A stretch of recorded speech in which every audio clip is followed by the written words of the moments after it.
Hello and welcome to the First Citizens You First series, Improved Decision-Making and Stress Management. I am your host, Chuck Walkendorfer, President of Distribution at Think2Perform. Today's session will be on the leadership logic chain, and I am joined by my esteemed colleague, Ray Kelly, for today's session. As a review, before I introduce Ray, I want to kind of take a step back and talk about why First Citizens is bringing you this series. They're looking to add value to you and your lives, both not just in your relationship with First Citizens, but also in your personal and professional lives. And they sought out Think2Perform about 4 or 5 months ago to bring this content. Think2Perform is a business and sports performance firm. We work with executives, athletes, and business owners to improve decision-making under pressure. So we work with everybody from American Express to United Health Group, the FBI, doctors and nurses in surgery, pro and college athletes, the Minnesota Vikings, Minnesota Twins have been clients of ours. And I am joined here today by one of my Think2Perform colleagues, Ray Kelly. And let me just do a brief introduction for Ray. So Ray, nice to have you with us. Thanks to be here. Ray has a 21-year career as a financial services executive. He spent the majority of his career on the sales side of the business, compiling a stellar track record of developing high-performing leaders and teams. Ray began his career after receiving his BBA from the University of Michigan. His first position was as a financial analyst with IDS in Minneapolis. While working at IDS, he was a recipient of the highest award for employees, the Premier Performer Award. After moving to Dallas, Ray spent 13 years growing and building one of the most successful sales offices for American Express in the history of the company. Ray's offices were recognized annually for top sales growth, retention, client satisfaction, and employee satisfaction.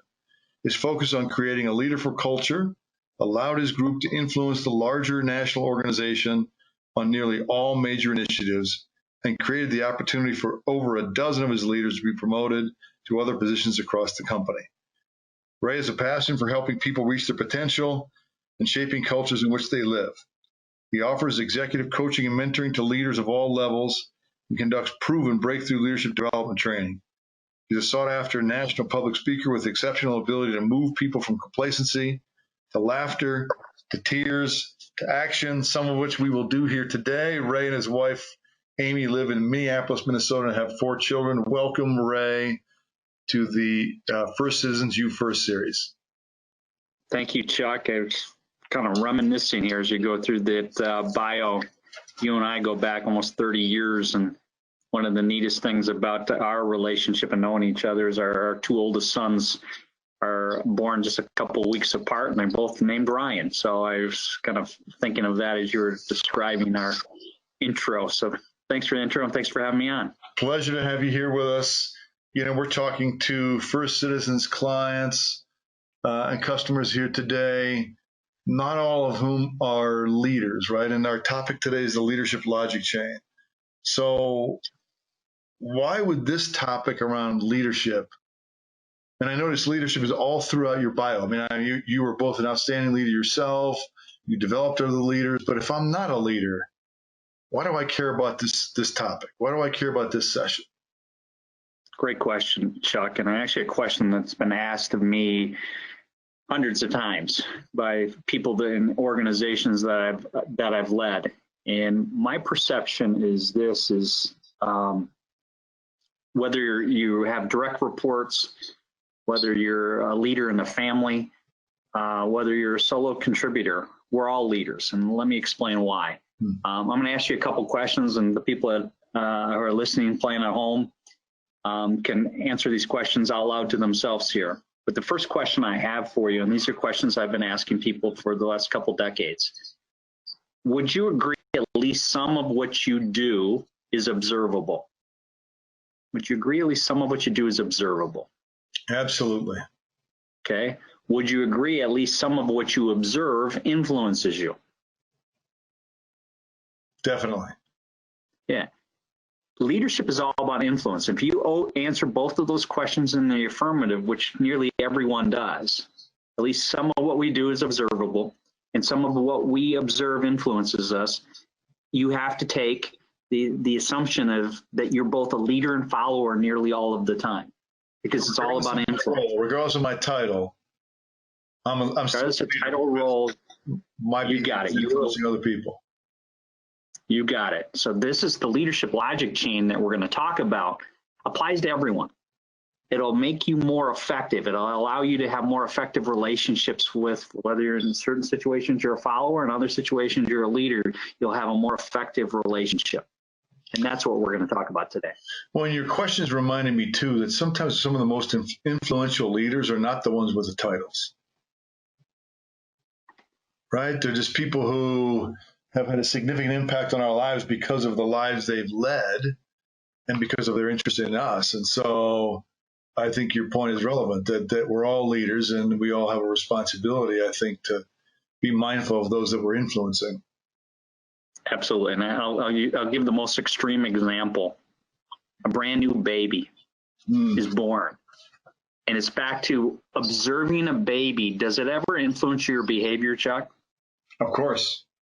I've watched adults spend hours just watching a baby sleep, okay? And you think about what could get you to slow down and stop doing everything you're doing, and it is a baby sleeping. By definition, that baby has influenced your behavior, is leading you.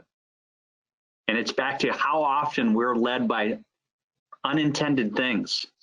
And whether you like it or not, you're a leader, because people are observing you at least some of the time. Absolutely. Now, where I thought you were going to go with that was, when you're around a baby, how many people actually start talking baby talk? Yeah. Instead of expecting the baby to talk at your level, you actually change your behavior, and the baby influences you that way. So that's fantastic. Absolutely. So I think, especially in the times that we're going through right now, just times of tremendous uncertainty, leadership is so important and so valuable. Because one of the things that when times of uncertainty, why is leadership so valuable is the leader is the one who provides clarity, provides direction. Okay, you think about the early part of the pandemic as an example, where we were looking for clarity and we weren't necessarily getting it from our government leaders. The best clarity we got was things like, Chuck, don't touch your face. Social distancing. We didn't know what that meant. They had to define what social distancing was. Eventually, the leaders gave us clarity. And even though we didn't like the clarity, it was back to, you had to be 6 feet apart. You needed to stay at home. We didn't like it, but it was clarity.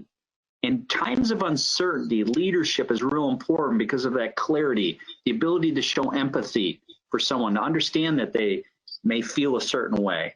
Those emotions are real. And I know that some of the sessions that you've led already, we've talked about that stress, okay, and the emotions that are created from that stimulus and stuff like that, and how you deal with it and how important it is. And this is why this leadership logic chain that we're going to talk about is so important. Now, before I jump into the leadership logic chain, I want to do an exercise with the group to get them to understand how important this is, okay? I want you all to think of a great leader that you've worked with, around, okay? Whether it was a coach, a teacher, a boss. I want you to get that person's face, he or she's visual in your mind. And if you have a Post-it notes, sticky notes, I'd like you to pull those out if you're at home playing along. If you don't, just write it on a piece of paper. I want you to write down on each Post-it, 3 Post-it notes, one thing about them, and come up with 3 of them. What made them such a great leader? What were their attributes, actions, behaviors? What about them made them such a great leader? So Chuck, I want you to play along too. So I want you to go ahead and write down 3 things on 3 separate Post-it notes. I got it. Yeah, I'm writing away right now. All right, as you're working at home, finish up that activity. And then what I want you to do is I want you to think of a poor leader that you worked with, for, or around. Okay, I want you to get he or she's face in your head. I know it's difficult, a lot easier to look about that positive leader, but I want you to get that person's face in your head. And 3 separate Post-it notes, if possible, a different color. I want you to write one thing on each of those things. What attributes, characteristics, behaviors made them such a poor leader? Just write a different thing on each one of those Post-it notes. Those are actually easier for me to come up with. I mean, when you state 3, I can, we've all learned things from outstanding leaders and also from people who didn't lead well. Okay, good. I'm going to ask you not to necessarily disclose all of these, but before I do that, you see on the screen in front of you, I call them the Olympic rings, but there's only 3 of them: IQ, TQ, and M/EQ. And let me describe what each of those things are. IQ is what we've all heard: emotional intelligence. Okay, your emotional competence. Okay. You mean your intellectual competence? Intellectual. Yeah. Get my words. Your intellectual competence. This is how smart you are. Okay, that's IQ. TQ is your technical competence. Your technical competence is the difference between that and IQs. Technical competence is specific to your field. In my industry that I grew up in financial services, it may be how good the person is in investment management or financial planning, as an example. Their technical skills at what they're doing. Now, the M and EQ is the moral and emotional intelligence. That's in terms of how you deal with your personal emotions, how you apply that to the moral principles of the world, like integrity, okay? And are actually aware of those things in others, okay? That's the soft stuff. That falls in that ring. God. Now, what I want you all to do at home, if you're playing along, I want you to look at those 6 things, 3 positives, 3 negatives, and look and try to apply them to what ring would they fall in, okay? Occasionally, we'll have an overlap. So, Chuck, give me one of your positives. Yeah, one of my positives was focus and resilience. Okay, focus and resilience. Where do you think that would fall? IQ, TQ, or M/EQ? It's definitely a moral or emotional competence, I think. Resilience is more emotional, I would believe. I would agree with you as well. What are the other 2? You don't have to tell me what they are. Where would they fall? Integrity, which is a moral competence. MQ. Transparency. That's not intellectual or technical. That's probably more along the lines of honesty. But I think all 3 of mine are in the M&E category. Okay, let's pick one of your negative things. What was one of the negative things you wrote down about that leader? Manipulative. What ring would that fall in? Definitely the M and the E. Okay, and I've done this. Laziness, which is probably, I don't know. I guess that would be maybe an emotional competence.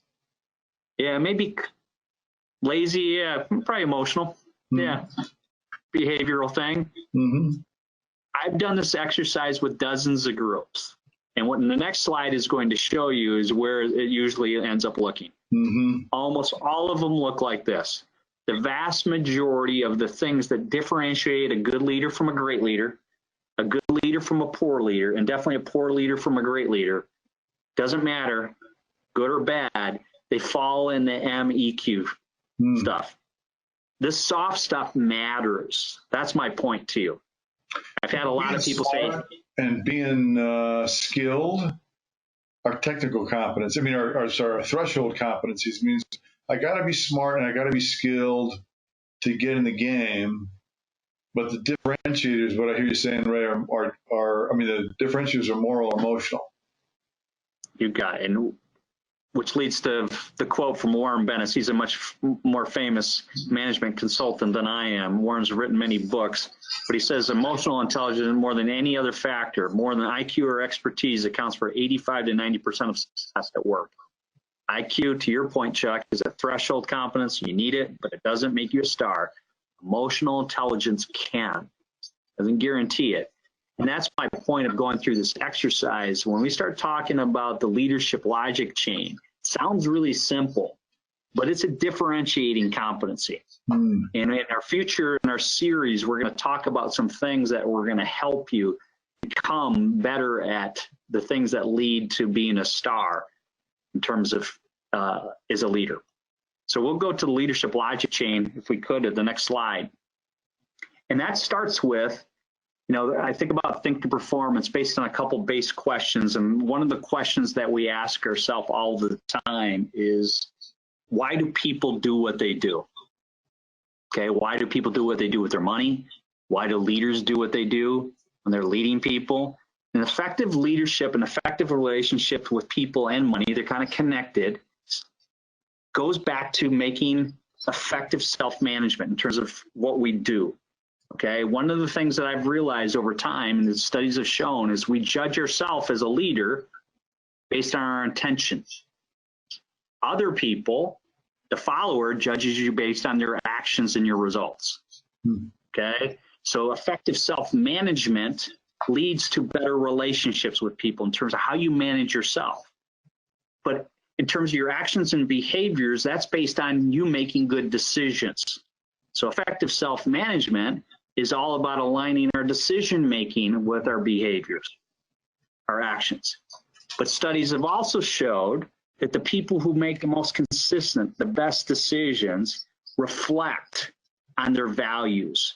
And what that requires is for them to be self-aware. In order to know what your values are, you would have to be self-aware of what my values are. Okay, and is my decision-making aligned with that?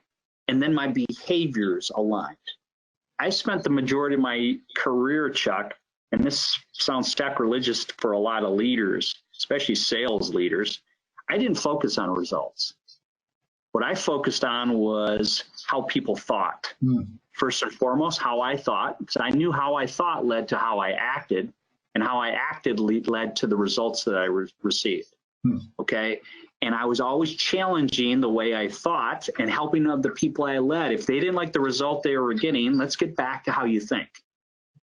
And if I could change how you think, it would potentially change how you acted and what led to the results. This is all about an alignment, but in order to do that, at the foundation is self-awareness, one of the most important core competencies in terms of having an effective relationship with another person, being an effective leader, and also being successful with your money. Yeah, no, I think that makes perfect sense. So what I hear you saying is that for me to have a great relationship with other people, the person I have to pay the most attention to is me. Isn't that crazy? Yeah.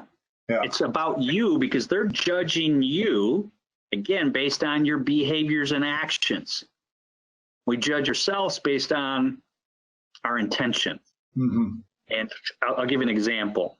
Last night at the dinner table, I have an 18-year-old daughter, my youngest, and it's a tough time for an 18-year-old in terms of 2020, in terms of what's going on. Her senior year has been kind of thrown up in the air, no prom, graduation's kind of different, and she's dealing with the emotions and stress. And I know Dave Meldal and you guys talked about this in a recent series episode and stuff like that.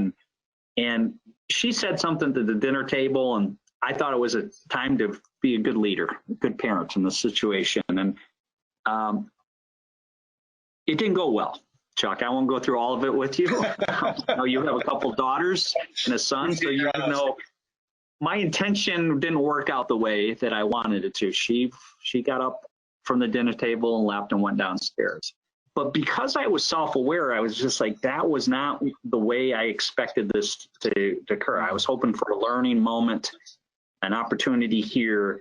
So what I did is I went down to her room and I apologized first and foremost. I said, this was not my intent. Okay, my intent was to help you with this. And obviously I was not successful. And we had a great dialogue, the two of us, along with her mom came with me. And at the end of it, she gave me a big hug. And her mom actually, after we left the room, gave me, the kudos. She goes, you did that really well. The husband high five. That doesn't always work that way. But my point to you was self-awareness allowed, she was judging me based on the result. And it was my tone. It was the way it came out. Gosh, I missed it there. Okay, her landing strip was not really high at that point in time because of everything that's going on in her life. Yeah. And I'd be more conscious of that. I only can get there if I'm self-aware. And you made some adjustments, it sounds like, to create a different outcome with your daughter. Yeah, different outcome. Because back to that final thing, what we're looking for is effective relationship. Effective leadership, effective relationship. Okay, in my case, not with money, but with my daughter. But I had to go backwards and become self-aware and go, what can I control that will lead to a different outcome? It sounds like you were intentional in the first case. You just didn't get the result you were hoping for. And so you went back, exercised self-awareness, made some adjustments, made some choices. Maybe you had a different approach and it created a different result with your daughter. Yeah, absolutely. And I think this happens every day in business as well, Chuck. I just read an article. It was from Fidelity. And Fidelity Investments, one of the things that they published just recently is nearly a third of people age 65 and above between the months of February and May of 2020 sold out of 100% of their equity positions. Wow. Okay, and you think about that. That's a behavior, folks. Mm-hmm. You want an effective relationship with your money. They sold out when the market was dropping like a rock, 100%. And I've been around people 2008, 2009, lots of times in my career, they don't typically come running back really fast once they've gotten out. Well, once you get out, you have to decide when you're going to get back. And for many people, they don't make that second decision. Yeah, and this is sometimes part of self-awareness, though, is you need help from outside of yourself, someone to assist you. And one of the things that we used to do in the financial services business is we referred back to our game plan. We prepared for the certainty of uncertainty. We didn't know whether the market was going to go up or down tomorrow, okay? But we prepared for the possibility of each, okay? Good markets, bad markets. We were prepared for both of those things. Okay, we had a game plan. It wasn't a one-day preparation situation. It was typically 5 or 10-year plan, if not longer, towards retirement. And we help people become self-aware of what they were trying to accomplish, their values, hopefully make a better decision and lead to better actions, which led to a better relationship with their money. And I think that's one of the things I'm seeing in society. If you're not self-aware, you make those poor decisions. Well, I think many people have realized maybe in the last few months that they weren't as prepared as they thought. And one of the focuses of First Citizens as an organization is to help people have a game plan while they're rational, so that when they get emotional, they don't make those poor choices you're talking about, Ray.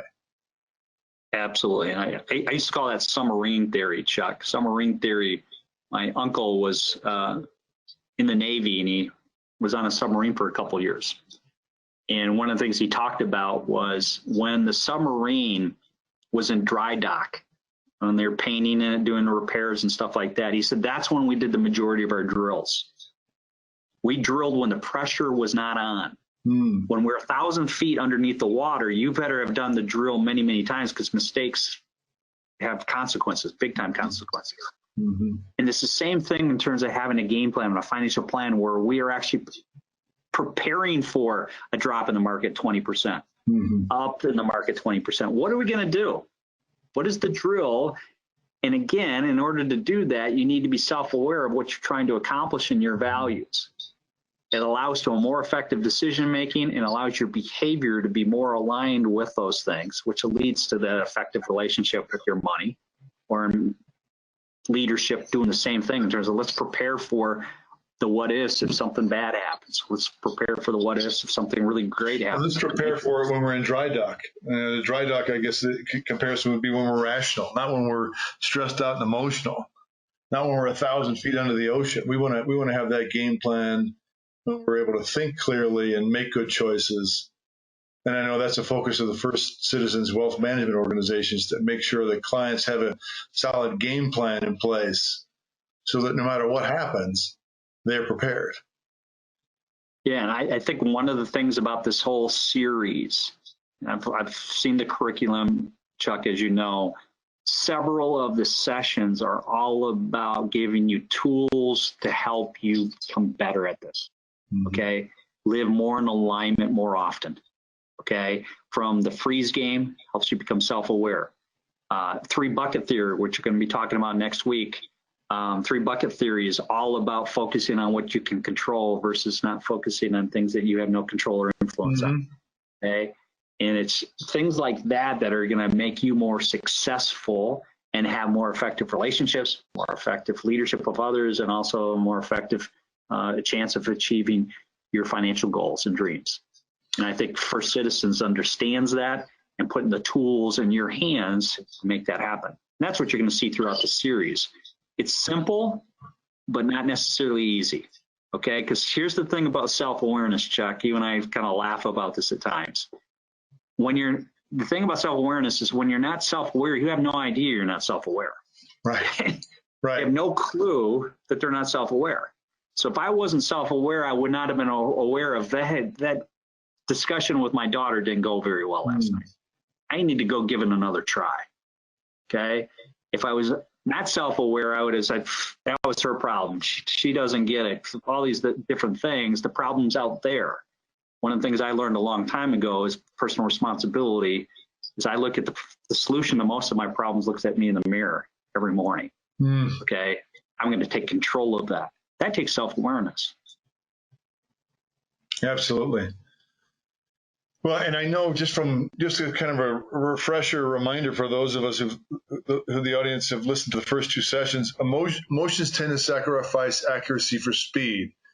So they want us to respond very quickly and are usually wrong. So we're hardwired to be what's called emotionally reflexive. When I get emotional, my body wants me to respond very quickly. It's a reflex response. And that's the worst time to make any important decision. So the opportunity, to your point, right around self-awareness, is if I can catch myself getting emotional and I can refer back to my game plan, I can calm down. And when I'm calmer, I can think more clearly and make better choices. But all of this is going to happen in a matter of seconds. But without the game plan, without the plan in place financially for myself, all I have to go on is my emotion. I'm panicked because the market dropped. I'm going to take my money out because I don't have a game plan to think about the longer term picture of where I want to go financially. And I don't think it's an exaggeration to say this is one of probably a half a dozen times in the last 100 years that what people decide to do with their money will have a big impact on how much money they'll have moving forward. Absolutely. And you and I are aware of Delbar. Delbar does an annual study every year that looks at the difference between how investments perform and how investors perform. Okay. And what they find is there's 350 to 450 basis point difference between investments and investors, with investments doing better. Delbar did something different this year in their study, Chuck, as they looked back the last 50 years, the 10 biggest drops in the market during the last 50 years, and looked out 12 months after the big drop in the market, said, what would have been the best thing for you to do during that 12 months after the big drop? 9 out of 10 times, the best thing to do was stay put, do nothing. Wow. That does not resonate with people. Back to when you're stressed, you want to do something, even though the best thing is stay put. And this is one of the challenges. This is why self-awareness is so important. When you want to do something just to do something, and when a third of the people at Fidelity who do it themselves sell out, you can't make up for that. Versus being self-aware to kind of go, I'm feeling this way. What is the best way? If I have a plan in place, what should we be doing during these periods of time? We should stay put, or maybe we should rebalance, okay, buy even more. Things are on sale, all of those things. So it's an interesting dynamic, how the brain works, how the body works when you're dealing with stress. They want to do something. So one of the things we're going to be teaching you is what to do with that stress. Okay, prepare for the certainty of uncertainty. Deal with bucket one things. I'll say when you're stressed, go exercise. Okay? Pray, show gratitude. Eat correctly, do certain other things versus I got to go do something and you do the absolute wrong thing. Act on the emotion. Yeah, based on an emotion. And back to we're wired emotionally first, intellectually second. And that wiring was put in place to protect us, okay? And that was back to the fight or flight thing. But there's a difference between a bear in the woods and a bear market. And I think Dave talked about that in his session. It's just like, learn the difference. But the body doesn't know the difference. All they know is, I'm afraid. Physiological response is the same. Yeah, I want to run. and not necessarily the best behavior in either one of those situations. Well, that's our last slide here. You know, we talk about this a lot. I think to perform in all parts of our business. There's 3 parts of performance in any area of life. I don't care what you do for a living, where you live, the color of your skin, male or female. Performance is a function of talent. So talent being things that we're always good at, things we just had a natural affinity for. So things like math, music, sports. Skills are things that we develop over a lifetime. So I may have had a talent for music and I developed a skill to play the piano. And the third part is decision making. So it's talent plus skills plus decision making equals performance. And of the 3, decision making has twice the impact on performance than talent and skill combined. I'm not saying talent and skill don't matter. They just don't matter as much as decision making. And unlike our IQ, back to what Ray was talking about earlier, we can't improve our IQ, we can't improve our intelligence, we can improve our decision making. And we make about 35,000 decisions a day. Most of them we don't think about. So brushing our teeth, getting dressed, how we take our coffee. You know, when we used to drive to the office, we didn't think about driving to the office. And that freed up our prefrontal cortex, the logical thinking part of our brain, for the bigger decisions of the day. And we don't have to make all 35,000 better each day, but we got to probably make 2 or 3 better a day. And this is also true as it relates to our money. Saving and investing behavior, how much someone saves and invests, is the dominant factor in portfolio growth. It matters more than asset allocation, investment selection, and market timing combined. It counts for 87% of portfolio growth. So your decision making with your money matters to how much money you will have. And your First Citizens Wealth Management professional is here to help you put together a game plan to help guide that decision making. So with that, I want to wrap up our session today. Next time you'll be hearing us talk about, Ray mentioned the 3 bucket theory. It helps us focus on what we can control. If you'd like more information from Think2Perform on some of the things Ray and I covered here today, feel free to contact Kyle DeBell at kdebell@think2perform.com. And you can also talk to your First Citizens Wealth Management professional or First Citizens associate. They're available at firstcitizens.com. So with that, on behalf of Ray Kelly and myself, we wish everybody a great rest of the week. Take care, everybody.